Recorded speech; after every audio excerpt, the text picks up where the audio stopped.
I'm Jessica Spangler with Holistic Approach Piano Studio. I live and teach in the Metro Detroit area of Michigan. Today I want to start covering a topic that strikes terror in the hearts and minds of new musicians, ear-dominant musicians, casual YouTube tutorial learners, and that is music theory. Now, resist the temptation to either freak out or geek out, because my intent is actually to barely scratch the surface on purpose. I can always go in depth another time, but there's plenty of videos out there explaining really complex theory concepts if you need that. But I just want to explain for beginners some musical concepts in absolute layman's terms. The complaint that I'm getting is that the resources out there often go too far, too fast, when sometimes you just want to start at the beginning. So if you are not a beginner, you probably don't need these. But if you have been intimidated to help your child practice, or nervous to begin reading chords, or you just want some help to reinforce some lesson concepts at home, I hope that this little series will be helpful. So music theory, some people really geek out about it just for what it is, the study of music. They thrive on all of the different patterns and rules and all those neat concepts, just like a person would about math, when things fit together and they click and they work really well. But a lot of budding musicians don't quite get the same thrill out of all the technical terms, or they don't understand why we have them playing endless scales and arpeggios. I was the same way, because no one ever taught me in the context of real life or showed me how it applied directly to what I was doing with music. It was just textbooks and memorization for a test, and since I could figure out the multiple choice by ear, what was the point of memorizing these concepts? But eventually I hit enough walls that I decided to stop avoiding learning music theory and just buckle down and start figuring it out. And now I understand why it's so invaluable, and I wish I knew more, and I'm pursuing learning more. I liken it to grammar, the subject of grammar. When you are first learning to read, you could care less what category every word fits in. Is it a verb or a noun? You just want to dive into a book and be told a magical story.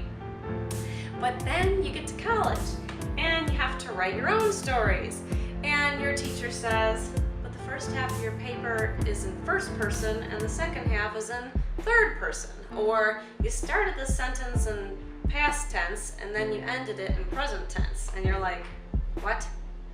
And it's the same thing here. It doesn't seem useful until you get to use it. I don't always put my young students through a methodical theory curriculum, simply because there's never enough time in their lesson in addition to their method books and their repertoire. But I find that I can teach it kind of ambiently through their lessons through the years. We can weave it through.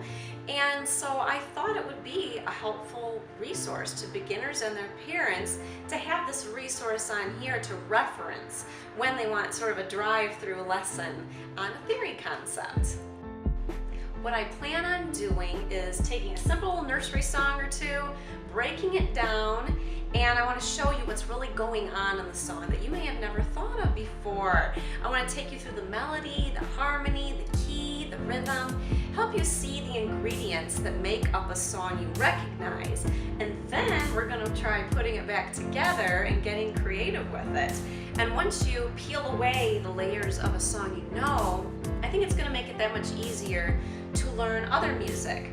And I just always find it easier to learn what might be kind of backward compared to traditional methods. So real life and action first, trying it out, and then seeing the written language of what we use to describe it second. So let's just try this out right away. Say you want to play around and learn Twinkle Twinkle by ear on your piano. First of all, you're not just learning a nursery song, you're learning Mozart. But for our purposes, we're going to skip his arrangement and just make a very simplified arrangement for you to grab onto.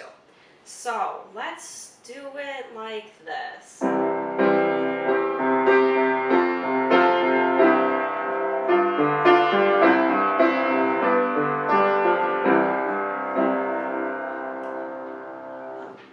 All right, what do you hear? A lot of notes? A tune you hear, recognize, I hope. Let's simplify it. Music is basically just two things. You've got pitch and you've got rhythm. Pitch tells you how high or low to go. Rhythm's telling you how long or short to play your notes, okay? So, to clarify these things, let's try taking one variable away and see what happens. Let's try playing all the right pitches, but make all of the notes the same length, okay?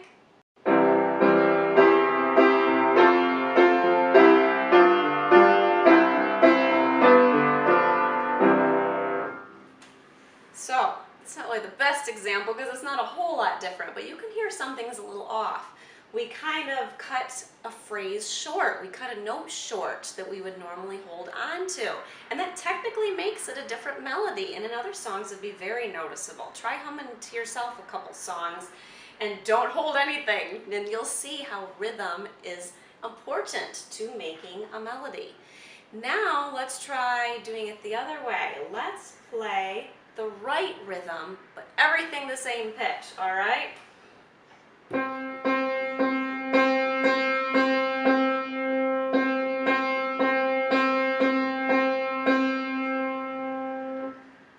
All right, pretty boring. I mean, it's monotone, it's robotic. It's basically percussive because you're just holding a beat. So now that you have those two concepts in your mind, know that all the other musical concepts you'll be learning can fall into one of those categories, either to help you define pitch or to help you define rhythm. See, not too hard so far. Now what I'd like to have you do is break down the pitch category further into a couple more categories. You basically have your most important pitches and your slightly less important pitches. Okay, you can handle that. We call that melody and harmony. Your melody is usually that iconic singable line in most songs. Even songs without words usually have a melody, okay? In Twinkle Twinkle, it's...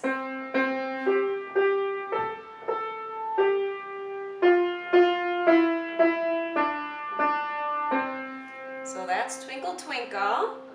And by the way, there's so much creative music out there that obviously for everything I say, there are exceptions to the rule. You can get plenty of modern music that doesn't follow any of this. But for our purposes, I want you to be thinking of simple music forms. Nursery songs, folk songs, hymns, pop songs, instrumental songs from various periods, sometimes lumped together as classical music. You know, and all those simple types of songs. But the melody isn't all we heard before. There were other pitches being played to add interest to the piece. So this is where students start to have questions. How do you know when you are learning a piece by ear or writing your own piece, what notes to play with the melody? Is there this infinite number of notes out there that Mozart could have mixed with his melody to add to his Twinkle Twinkle, and only a genius such as himself could have picked the right ones? Well, yes and no. Technically, yeah, you can add whatever you want. And he did pick what he wanted, but even he picked harmony to go with his piece following some guidelines. Even an untrained ear can usually hear that some notes work better with others, and at least you can find out what you like and don't like. But there's also many other patterns and guidelines that you can learn in music to help avoid guessing and to better understand the relationship between these notes. That is one purpose of learning music theory. Learning the patterns and the guidelines makes it easier in the long run to make music and enjoy making music. And melody and harmony are where we're starting, because I'm sure you can do the rhythm to Twinkle Twinkle fairly easily by ear. So I just want to deconstruct and reconstruct the rest so you can see the other ingredients. What is it made of? And then have you put it into practice and put it back together to let you demonstrate those concepts hands-on. But that's all I want to do for today. So in summary, we are beginning to deconstruct Twinkle Twinkle together, and we have started by isolating pitch versus rhythm, and then isolating melody versus harmony. And that's all I want to cover at one time. Next time I want to talk about the key of the piece, and we're going to get into more about the harmony, because that's a huge layer all by itself. I mean, whole books have been written on that subject. So we're going to start with key next time, why it matters, what effect it has on the melody and the harmony, what effect it has on your fingers, what it has on your singing voice, and your ability to jam with your friends. So gear up for next week because we will be playing on the black keys.